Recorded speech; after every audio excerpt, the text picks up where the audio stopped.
Indirect method में हम लोगों ने ट्रायंगुलर लॉ डिस्कस किया।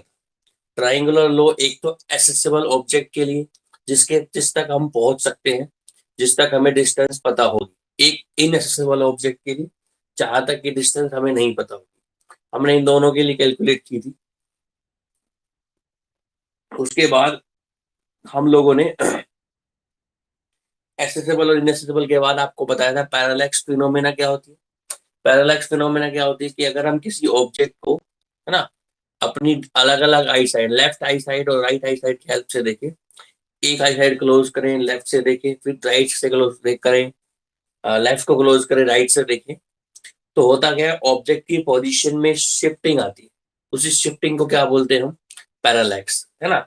उसी शिफ्टिंग को पैरालैक्स बोलते हैं, जिसको हम बोल रहे हैं बेसिस, और वो जो ऑब्जर्वर पर एंगल बनाता है उसको बोलते हैं पैरालिटिकल एंगल। ठीक है, इसी के ऊपर बेस्ड आज हमारा एक आर्टिकल है। हम लोग कैलकुलेट करेंगे क्या? डिस्टेंस किसकी बेटा? मून की अर्थ से। मून की अर्थ से डिस्टेंस कैलकुलेट करना, ठीक है, या फिर किसी नियर बाय स्टार की डिस्टेंस। नियर बाय स्टार मतलब सन जैसे है, नियर बाय स्टार है हमारे अर्थ से सबसे पहले। अर्थ से सबसे पहले जो सन आता है वो, सबसे पहले जो स्टार आता है वो हमारा क्या, कौन है बेटा? वो स्टार हमारे पास सन ही है।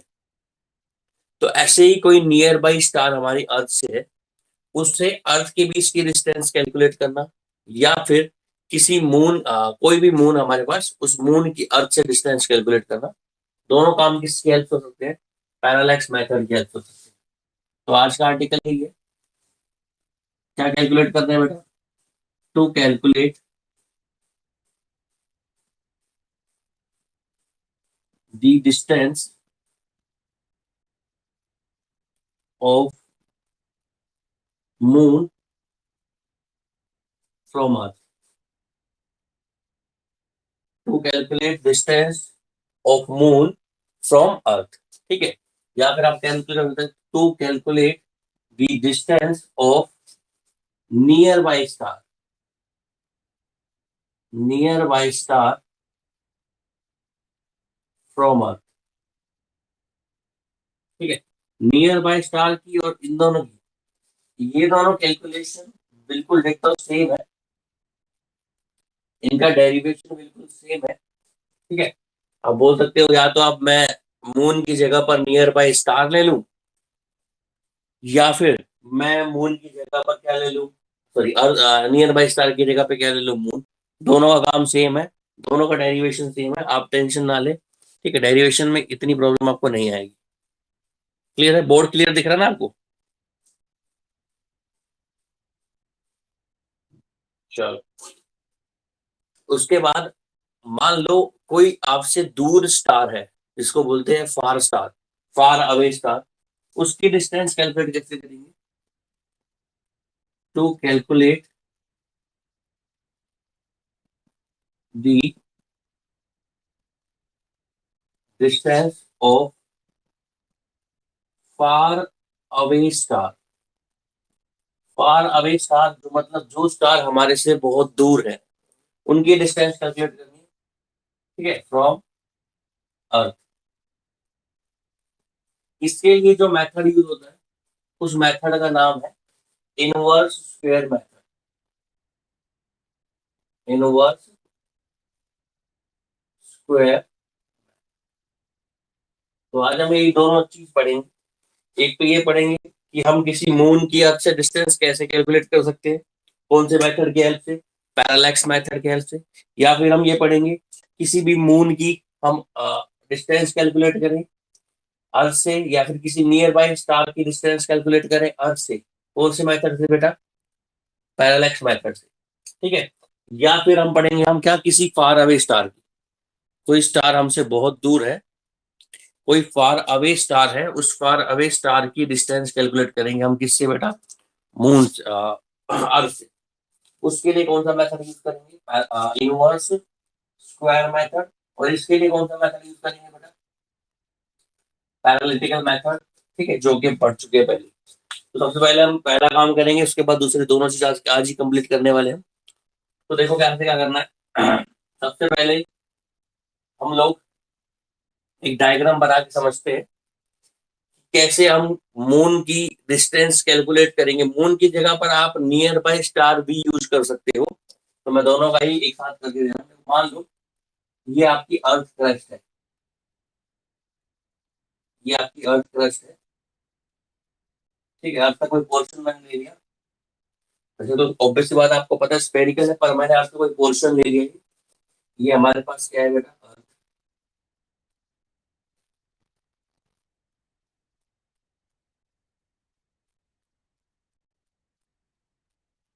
ठीक है, अर्थ से आप लोगों को मून की डिस्टेंस कैलकुलेट करनी है। और मैं इमेजिन कर लेता हूं बेटा, मून है यहाँ पर है, मून की जो लोकेशन है वो यहाँ पर है। ये हमारे पास मून है,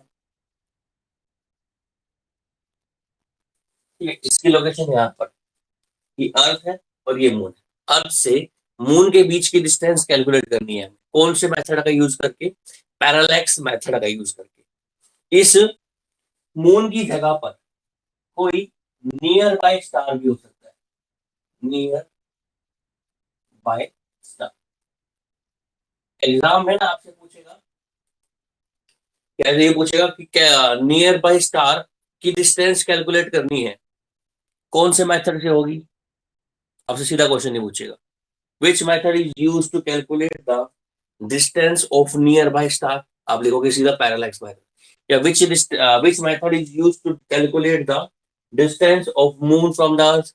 तब भी कौन सा मेथड यूज करोगे, पैरालैक्स मेथड। दोनों में सेम यूज होगा, ठीक है। देखो, मान लो मैं जहां पे खड़ा हूं वही अर्थ का सरफेस है, ठीक है। यहां से मुझे मून तक की डिस्टेंस कैलकुलेट करनी है ना। मून की डिस्टेंस कैलकुलेट करनी, मान लो आप इस पोजीशन पर खड़े हो, इस लोकेशन पर आप यहाँ पर खड़े हो,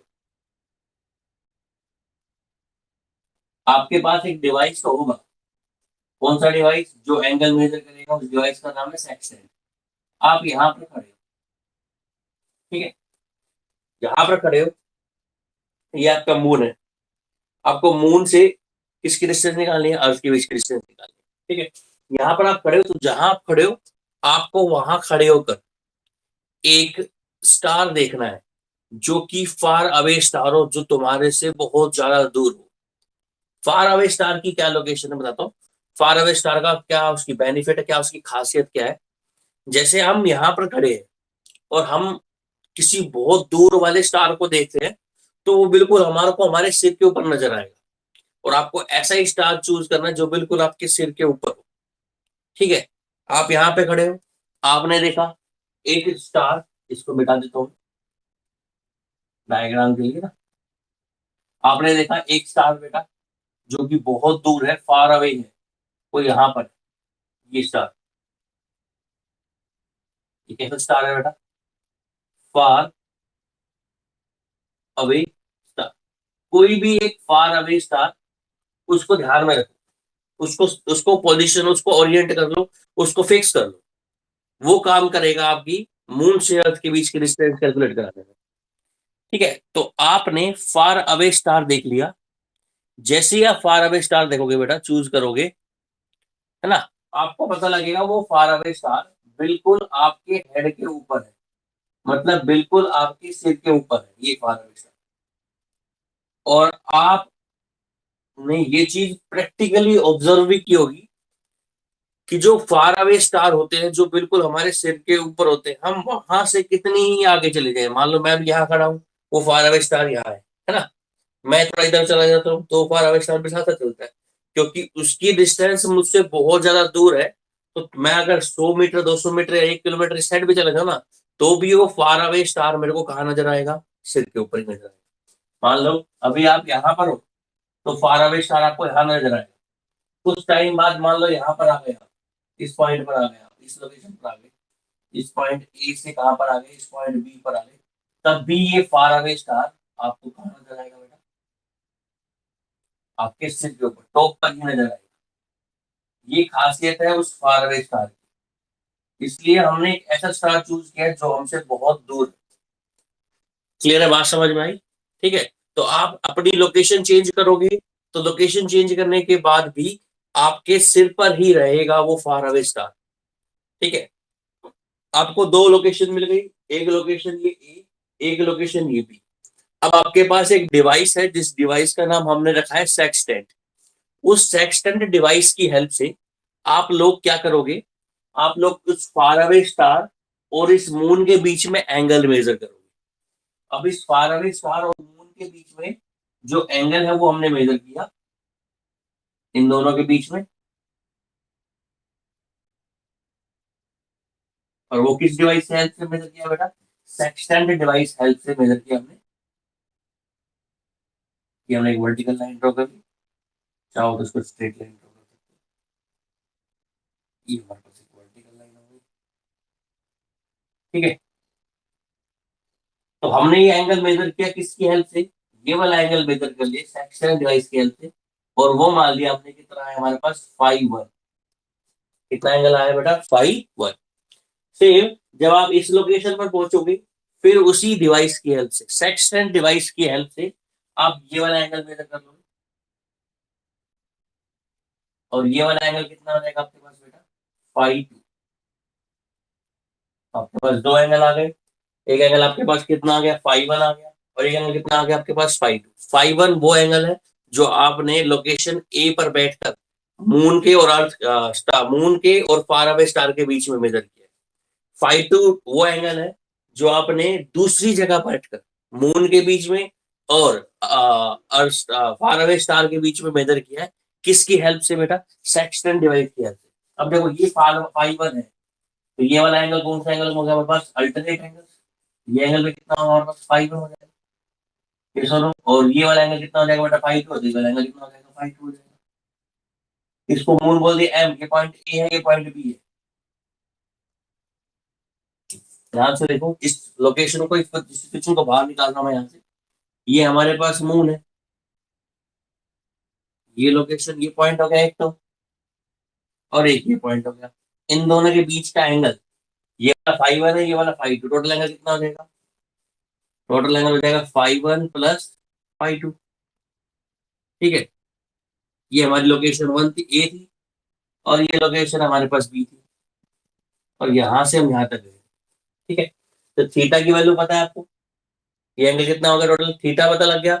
ये हमारे पास कितनी है, इसको बोलेंगे लेंथ ऑफ आर्क एल। याद है ना, 1 रेडियन की डेफिनेशन बताई, थीटा बराबर कितना होता है, L/R। ये हमारे पास क्या हो गई, रेडियस। ये हमारे पास क्या हो गई, रेडियस। तो कौन सी इक्वेशन यूज करेंगे, यूजिंग यूजिंग इक्वेशन या यूजिंग फॉर्मूला। कौन सा फॉर्मूला यूज करेंगे बेटा, थीटा बराबर length of arc upon what, upon radius. Length of arc upon radius. कुछ पूछ रहे हो बेटा,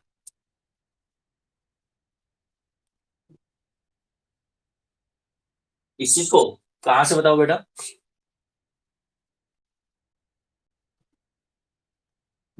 देखो, आपको करना क्या है, ये आपकी अर्थ है, अर्थ से आपको मून के बीच की डिस्टेंस को कैलकुलेट करना है। तो आप अर्थ के किसी भी एक लोकेशन पर आ जाओ, ए पॉइंट पर। मान लो मैं यहाँ खड़ा हूँ, ये अर्थ की कोई एक पोजीशन ले ली। अब यहाँ पर खड़े होकर आपको एक स्टार चूज करना है जो आपसे बहुत दूर हो। मैंने वो स्टार चूज कर लिया, फार अवे स्टार, वो मुझसे बहुत दूर है। ठीक है, जैसे ये वाला एक्सपेरिमेंट इवनिंग में हो सकता है, क्योंकि जब तक स्टार नहीं होंगे तब तक ये आप मेथड अप्लाई नहीं कर सकते। तो आपने वो स्टार चूज किया जो बिल्कुल आपके सिर के ऊपर, ठीक है, वो फार अवे स्टार है। आप उससे इधर से भी शिफ्ट हो जाओ, चाहे इधर शिफ्ट हो जाओ, वो स्टार आपको हमेशा आपके सिर पर नजर आएगा। ठीक है, फार अवे स्टार की ये खासियत होती है। आप बिल्कुल, आप इधर भी जाओगे तब भी आपको नजर आएगा कि स्टार ऊपर है, इस तरफ आ जाओगे तो भी आपको नजर आएगा स्टार ऊपर है। तो पहले आप लोकेशन ए पे गए, स्टार आपके ऊपर था, फार अवे स्टार, और ये आपका मून था। सेक्सटेंट की हेल्प से हम लोगों ने किसकी वैल्यू निकाल ली, एंगल की वैल्यू निकाल ली। किस किस के बीच में, फार अवे स्टार और मून के बीच में कितना एंगल आ गया आपके पास, 5 1। ऐसे ही इस लोकेशन पर गए, सेम स्टार हमारे ऊपर ऊपर फार अवे स्टार ऊपर था, और मून हमारे पास यहाँ था। सेक्सटेंट की हेल्प से हमने कौन सा एंगल निकाल दिया बेटा, 5 2। 5 1 एंगल निकल गया, 5 2 एंगल निकल गया। अंदर के दोनों एंगल देखो अल्टरनेट एंगल है, तो ये 5 1 है, तो ये भी किसके इक्वल होगा, 5 1 के इक्वल। ये 5 2 ये भी किसके इक्वल होगा, 5 2। तो 5 1 प्लस 5 2, टोटल एंगल कितना हो गया हमारे पास, 5 1 प्लस 5 2। क्लियर है। अब देखो ये हमारे पास क्या बन गया, एक सर्कल की है तो आर्क हो गई, ये सर्कल की क्या होगी, रेडियस, और ये सर्कल का क्या होगा, एंगल।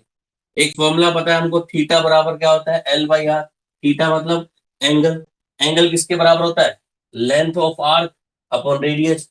रेडियन वाले केस में हमने पढ़ा था।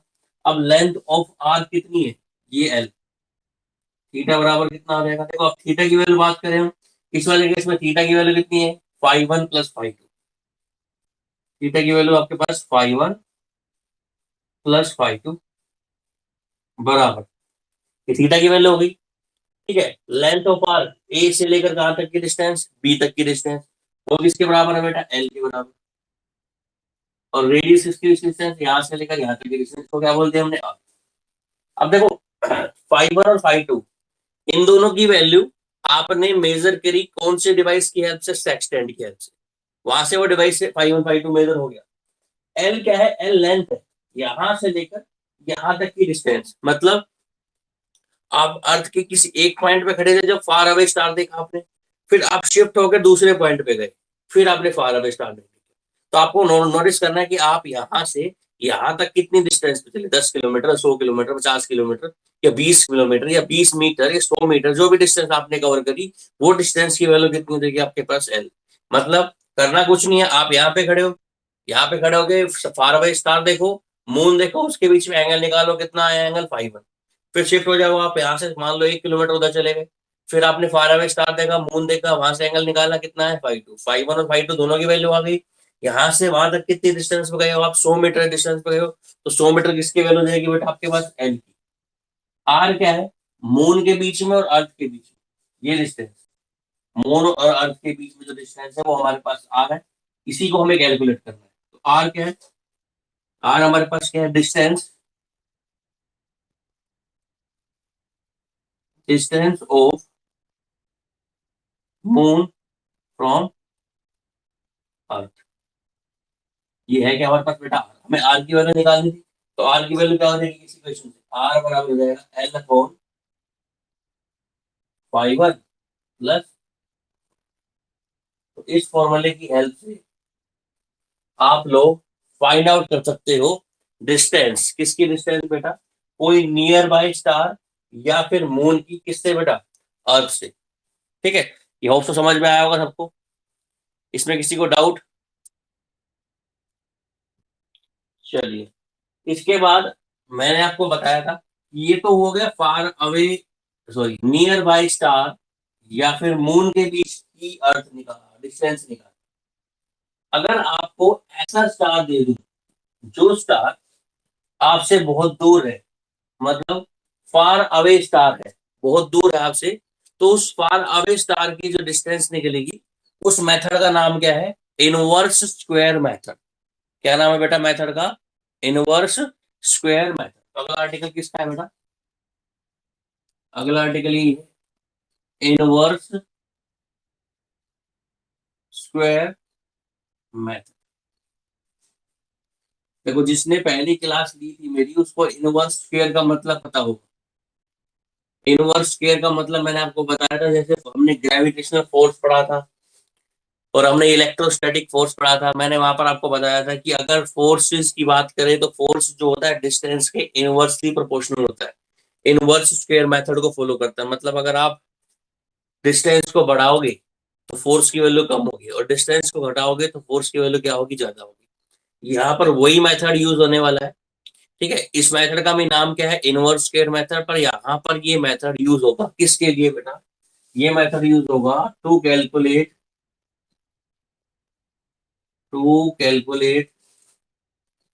दी डिस्टेंस ऑफ कौन से star, far away star, distance of far away star from earth से। जो फार अवे स्टार है, जो बहुत दूर स्टार है, उनकी डिस्टेंस को मेजर करने के लिए हम लोग कौन से मेथड का यूज करेंगे बेटा, सॉरी, उसकी डिस्टेंस को यूज करने के लिए हम लोग कौन से मेथड का यूज करेंगे, हम लोग मेथड का यूज करेंगे कौन सा मेथड, इनवर्स स्क्वायर मेथड। इसका मेथड यूज करेंगे बेटा, इनवर्स स्क्वायर मेथड। क्लियर है, सर लोगों को एक बात समझ में आई कैसे करना है, तो समझते हैं इसको कि किस पर क्या लॉजिक लगेगा, क्या इस पर मेथड लगेगा, उस मेथड को समझते हैं। मान लो बेटा ये आपका अर्थ है, ये सपोज करो आपका अर्थ सरफेस,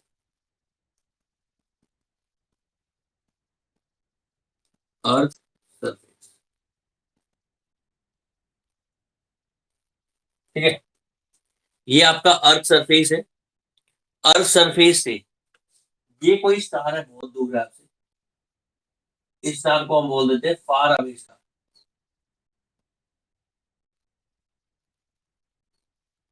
जो हमसे बहुत ज्यादा दूर है। मुझे अर्थ के सरफेस से इस फार अवे स्टार की डिस्टेंस कैलकुलेट करनी है, ठीक है। इस मेथड को कहेंगे, कौन सा मेथड बोलेंगे? Inverse square method. कौन सा मेथड बोलेंगे बेटा? Inverse square method. मान लेता हूं इस फार अवे स्टार की जो अर्थ से डिस्टेंस है,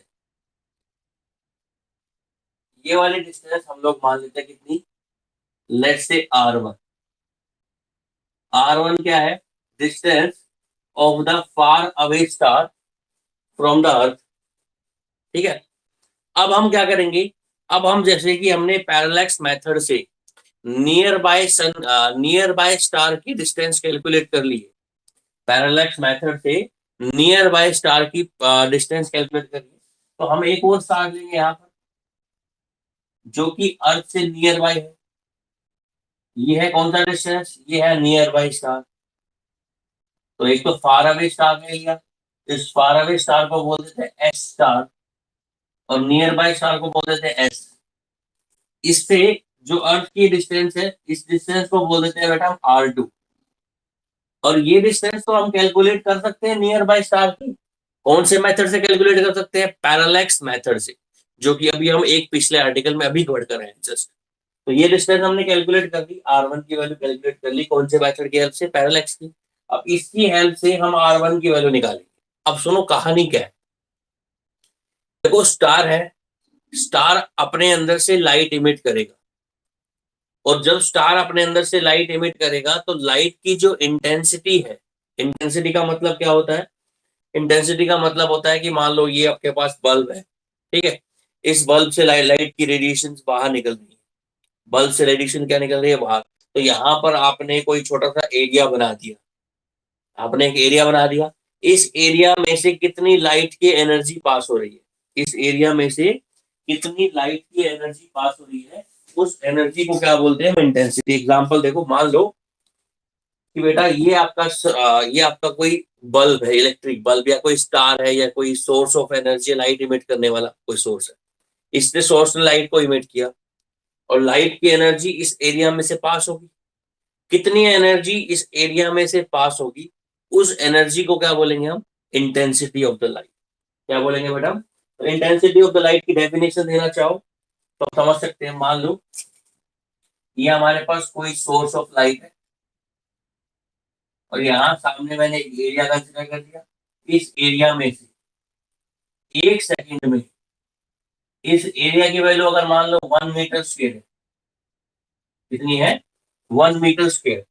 इस एरिया में से 1 सेकंड में जितनी लाइट की एनर्जी पास होगी इस सोर्स के अंदर से, सोर्स से लाइट निकली, ये सोर्स लिया, सामने मैंने एक एरिया लगा दिया, एरिया की वैल्यू कितनी है? 1 मीटर स्क्वायर। उस एरिया में से लाइट की जितनी एनर्जी पास होगी, उस एनर्जी को बोलेंगे हम इंटेंसिटी। क्या बोलेंगे? इंटेंसिटी। डेफिनेशन चाहो तो इंटेंसिटी की नोट कर सकते हो। इंटेंसिटी की डेफिनेशन क्या होगी बेटा? The amount of light energy, the amount of light energy passes through per unit area, per unit area in per unit time। Unit area में पर यूनिट टाइम पर जो लाइट की एनर्जी पास होगी, उस एनर्जी को क्या बोलेंगे हम? इंटेंसिटी। क्या बोलेंगे? इंटेंसिटी। अब यहाँ जो ये मेथड है मेरे पास, इसको हम बोल रहे हैं इनवर्स स्क्वायर मेथड। इसमें हम ये इंटेंसिटी वर्ड का यूज करने वाले हैं। अब सुनो, जैसे स्टार हमारे पास नियर बाय स्टार है, इस स्टार से सन के अर्थ के ऊपर लाइट आएगी, ऑब्वियस सी बात है। इस स्टार से अर्थ के ऊपर लाइट आएगी, इस फार अवे स्टार से भी अर्थ के ऊपर लाइट आएगी। हमारे पास एक नियर बाय स्टार है जैसे कि सन, उससे भी अर्थ के ऊपर लाइट आ रही है। और एक फार अवे स्टार है जैसे कि बहुत ज्यादा दूर अल्फा सेंचुरी मान लेते हैं कोई स्टार है, उससे लाइट आ रही है अर्थ पर। दोनों की इंटेंसिटी की बात करें तो जो नियर बाय स्टार से लाइट आ रही है उसकी इंटेंसिटी ज्यादा होगी, और जो फार अवे स्टार से लाइट आ रही है उसकी इंटेंसिटी कम होगी। और जो लाइट की इंटेंसिटी होती है वो डिपेंड करती है डिस्टेंस पर, वो है inversely proportional to the square of distance. मतलब जैसे जैसे आप डिस्टेंस दूर करते जाओगे, चार्ज पार्टिकल को दूर करते जाओगे, सन से और अर्थ के बीच की डिस्टेंस को दूर करते जाओगे, वैसे वैसे जो लाइट एनर्जी है उसकी जो इंटेंसिटी है वो कम होती जाएगी। तो हम बोल सकते हैं, क्या चीज बोल सकते हैं बेटा, हम बोल सकते हैं तो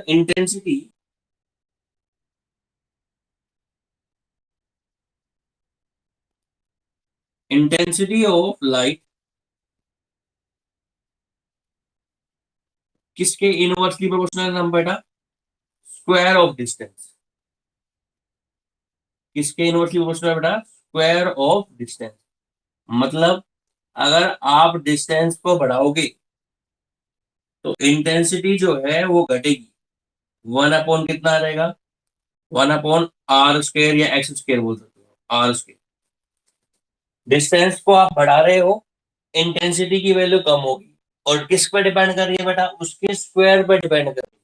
किस पर डिपेंड कर रही है, उसके स्क्वायर पर डिपेंड कर रही है। तो देखो इसी के अंदर क्या करेंगे हम पहले कैलकुलेट कर लेंगे। अच्छा सुनो एक बात और, जैसे सन बहुत दूर है, उससे जो लाइट आ रही है अर्थ के ऊपर, अर्थ के ऊपर हम कैसे कैलकुलेट करेंगे भाई कि इंटेंसिटी कितनी आ रही है। इंटेंसिटी कैलकुलेट करने के लिए एक डिवाइस होता है, एक मीटर होता है, ठीक है। वो क्या काम करता है, वो उसको बोलते हैं हम एब्जॉर्बर बोलते हैं, मीटर बोलते हैं, डिटेक्टर भी बोल देते हैं। डिटेक्टर क्या काम करता है, उसमें लाइट फॉल होती है, फॉल होने के बाद उसके अंदर पर यूनिट एरिया लगा होता है, सेंसर लगे होते हैं। सेंसर बताते हैं कि उसमें से कितनी लाइट एनर्जी पास होती है। तो डिटेक्टर की हेल्प से हम इंटेंसिटी कैलकुलेट करेंगे। तो पहले हम इंटेंसिटी किस वाले स्टार की निकालेंगे, नियर बाय स्टार की निकालेंगे। फिर हम इंटेंसिटी किसकी निकालेंगे बेटा, फार अवे स्टार की डिस्टेंस इंटेंसिटी निकालेंगे। और दोनों इंटेंसिटी को कंपेयर करके हम लोग डिस्टेंस कैलकुलेट कर सकते हैं। कैसे करेंगे वो देखो। इंटेंसिटी का पता है हमें, इंटेंसिटी जो है वो इनवर्सली प्रोपोर्शनल है आर स्क्वायर। तो कॉन्स्टेंट आ जाएगा एक, तो आई बराबर कितना आ जाएगा बेटा, आई बराबर हो जाएगा के अपॉन आर, आर स्क्वायर। इस इक्वेशन का यूज करेंगे कि हमारे पास क्या है, एक कांस्टेंट ऑफ प्रोपोर्शनैलिटी है, इसका यूज करेंगे। देखो कैसे करना है, इसको मिटा देता हूं इंटेंसिटी की डेफिनेशन को। सबसे पहले मैं मान लेता हूँ स्टार एस स्टार की वजह से जो यहाँ पर इंटेंसिटी आ रही हो कितनी है, आई वन। और इस एस टू की वजह से जो इंटेंसिटी आ रही हो कितनी, मान लेते हैं बेटा हम आई टू। तो अगर एस स्टार की वजह से इंटेंसिटी आई वन है तो आई वन की वैल्यू किसके बराबर होगी, के अपॉन डिस्टेंस कितनी है बेटा, आर वन का square. Equation number one. Same near by star, उसकी इंटेंसिटी कितनी है, आई टू। आई टू की वैल्यू कितनी हो जाएगी, के, कांस्टेंट वही के ही रहेगा। यहाँ पर डिस्टेंस कितनी है, आर टू। आर टू का square, equation number. First one की इंटेंसिटी पता लग गई, सेकंड वन की इंटेंसिटी पता लग गई, दोनों को डिवाइड कर दो। Dividing equation number one and two. Two को वन से डिवाइड कर दो या वन को टू से निकाल दो, एक ही बात है। आप आई वन बटे आई टू लिख दो। आई वन बटे आपने आई टू लिख दिया, के से आपका के क्या होगा, कैंसिल हो जाएगा। आर टू कहाँ चला जाएगा बेटा, आर टू स्क्वायर ऊपर चला जाएगा, आर वन का स्क्वायर नीचे आ जाएगा। हमें निकालना क्या है, डिस्टेंस किसकी, सन फार अवे स्टार से किसके बीच की, अर्थ की। तो मुझे किसकी वैल्यू निकालनी है बेटा, आर वन की वैल्यू निकालनी है। तो आर वन का स्क्वायर किसके बराबर आएगा, देखो यहाँ पर आर वन के स्क्वायर को यहाँ ले जाओ, बाई की आई टू को उधर ले जाओ, आई वन को नीचे ले जाओ। आई टू बटे I one into R two का स्क्वायर।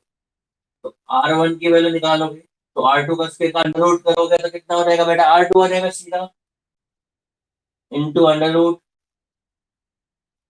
आई टू बटे आई वन। इस फॉर्मूले की हेल्प से आप लोग फार अवे स्टार की डिस्टेंस जो कि R1 है उसकी वैल्यू कैलकुलेट कर सकते हैं। देखो I1 की वैल्यू किससे मिलेगी आपको, इंटेंसिटी को डिटेक्ट करने वाला मीटर, इंटेंसिटी को डिटेक्टर जिसको डिटेक्टर बोलते हैं, ठीक है। I1 की वैल्यू मिल जाएगी, I1 क्या है, स्टार S1 बहुत दूर वाले स्टार से जो इंटेंसिटी आ रही है वो। I2 किसकी इंटेंसिटी है, जो नियर बाय स्टार से इंटेंसिटी आ रही है वो I2 ले लेंगे। नियर बाय स्टार की डिस्टेंस R2 तो पता ही है, किससे निकाली थी, पैरेलैक्स मेथड से। R2 की वैल्यू निकाली, I2 की वैल्यू पता, I1 की वैल्यू पता, सोल्व कर लो इसको, किसकी वैल्यू निकालोगे बेटा, R1, ठीक है। इस मेथड को बोलते हैं हम, कौन सा मेथड हमारा, इस मेथड का नाम है बेटा इनवर्स स्क्वायर मेथड। अब एक या दो मेथड और बचे जो कि डिस्टेंस को कैलकुलेट करने के लिए, ठीक है। उसके बाद ये डिस्टेंस को कैलकुलेट करने वाले मेथड कंप्लीट हो जाएंगी, और फिर आपके पास छोटी मोटी एक दो टर्म हो रहा है, जैसे कि आपके पास मान लेते हैं मास क्या है, वेट क्या है। उसके बाद हम डायमेंशन फॉर्मूला स्टार्ट करेंगे। डायमेंशन फॉर्मूला यूं मान के चलो, इस चैप्टर का मेन पोर्शन है जो कि आपको सीधा ले जाएगा आईआईटी और पीएमटी से लिंक कराएगा, ठीक है। उस पर आपको हार्ड वर्क भी ज्यादा करना पड़ेगा उन डायमेंशन फॉर्मूला में, उनमें आप लोगों को क्वेश्चन ज्यादा करने पड़ेंगे, ठीक है। तो आज के लिए बेटा इतना ही था। अभी किसी बच्चे को कोई डाउट हो तो पूछ सकता है, किसी भी स्टूडेंट का कोई डाउट हो तो पूछ सकता है, अदरवाइज क्लास ओवर है।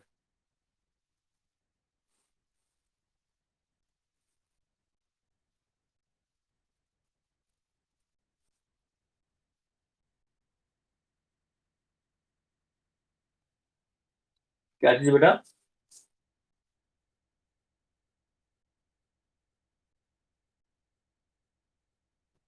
यहाँ तक समझ में आया, I1/I2 is equal to R2 का स्क्वायर अपॉन R1 का स्क्वायर, समझ में आया।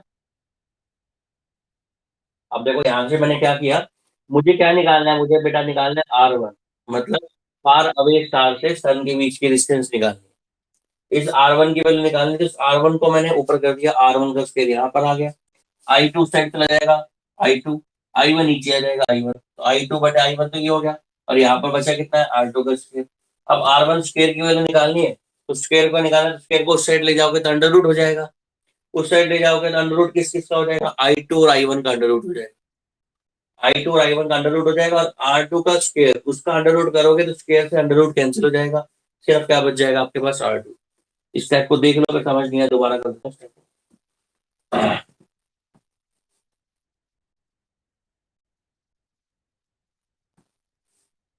मुझे किसकी वैल्यू निकालनी है बेटा, मुझे R1 की वैल्यू निकालनी है, तो R1 को साइड ले जाता हूँ, क्रॉस मल्टीप्लाई करो चाहे कैसे कर लो, ये हो जाएगा R1 का स्क्वायर बराबर कितना रहेगा बेटा, I2 ऊपर चला गया, I1 नीचे आ जाएगा, अपॉन I1 इंटू में R2 का स्क्वायर, अब ये R1 का स्क्वायर है, दोनों साइड अंडर रूट ले लो, R1 का स्क्वायर इसका अंडर रूट लो, अंडर रूट ले लिया इस पूरे का, I2 अपॉन I1 इंटू में R2 का स्क्वायर, अंडर रूट ले लिया, R1 का स्क्वायर है उसका अंडर रूट, स्क्वायर से अंडर रूट कैंसिल हो जाता है, क्या बचता है R1, R2 के स्क्वायर से अंडर रूट कैंसिल हो जाएगा, क्या बचेगा R2, अंडर रूट कितना बचेगा, I2 बचेगा,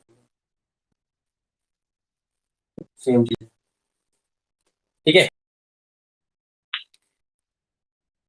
हाँ भाई, और पूछो, अदरवाइज क्लास ओवर है, जा सकते हो।